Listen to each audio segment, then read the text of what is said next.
First object है MSc second same chemistry के लिए। क्या है, हमको प्रयोगशाला में किसका निर्माण करना है? पेरा नाइट्रो एनिलीन का।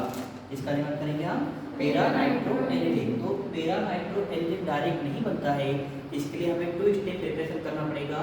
सबसे पहले हम क्या करेंगे, एसीटिनालाइट से बनाएंगे पेरा नाइट्रो एसीटिनालाइट, और फिर उस पेरा नाइट्रो एसीटिनालाइट से हम किसका निर्माण करेंगे? पेरा नाइट्रो एनिलीन का। तो इसके लिए सबसे पहले स्टेप 1 में हम क्या करेंगे, पेरा एसीटिनालाइट से किसको बनाएंगे हम? पेरा नाइट्रो एसीटिनालाइट। उसके लिए हमें किस किस चीज़ की आवश्यकता पड़ेगी?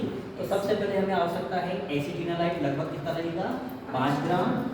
ग्लेशियर एसिड लगेगा 10 ml के आसपास, है ना। Fumaric nitric acid 2.5 ml, concentrate sulphuric acid लगेगा 8 ml। इसके अलावा टोटल प्रैक्टिकल परफॉर्म करने के लिए हमको बीकर की आवश्यकता पड़ेगी, मेजरिंग सिलेंडर की आवश्यकता पड़ेगी, टेस्ट ट्यूब की आवश्यकता पड़ेगी, फ्रीजिंग मिक्सचर बात लगेगा, आइस की हमें आवश्यकता पड़ेगी।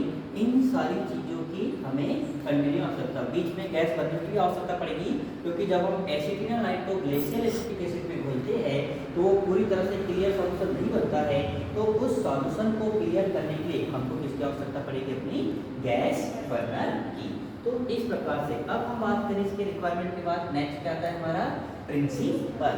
तो प्रिंसिपल क्या है? एसीटिनालाइट का जब हम फार्मूले की बात करेंगे तो एसीटिनालाइट का फार्मूला क्या होता है? C6H5, मतलब benzene ring, that is C6H5NHCOCH3। क्यों कहते हैं इसको एसीटिनालाइट? कैसे फार्मूला बनाए? तो जनरली अगर हम COCH3 एसिटाइल ग्रुप को छोड़ दें तो यहाँ पर एसिटाइल कब बना होगा? जब इसमें से एक हाइड्रोजन का प्रतिस्थापन हुआ होगा। तो इसको छोड़ने के लिए अन्य क्या था आपका? एनिलीन। एक हाइड्रोजन का एसिटाइल ग्रुप के द्वारा किया गया, इसलिए क्या है आपका? एसीटिनालाइट। अब इस एसीटिनालाइट की रिएक्शन हम किसके साथ करेंगे?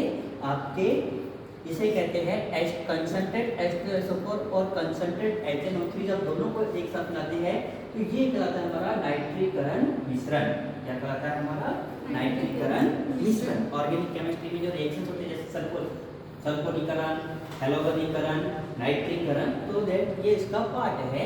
तो नाइट्रीकरण मिश्रण, तो जैसे ही हम इसकी रिएक्शन कराएंगे कंसंट्रेट H2SO4 और HNO3 के साथ, तो तब हमें आर्थो और पेरा नाइट्रो एसीटिनालाइट प्राप्त होता है, जिसमें आर्थो हमें केवल 20% मिलेगा और मेजर में क्या मिलेगा हमको? पेरा नाइट्रो एसीटिनालाइट। तो ये तो हो गया इसका प्रिंसिपल। अब बनता कैसे है, किस तरह से बनेगा? तो सबसे पहले आपको क्या करना है, यहाँ पे इधर ध्यान दीजिए। एक हम सबसे पहले क्या लेंगे? इस तरह का बीकर। क्या लेना है हमको? यहाँ पे बीकर लेंगे। हमारे पास लेबोरेटरी में 250 ml के बहुत सारे बीकर रखे हैं। अब इस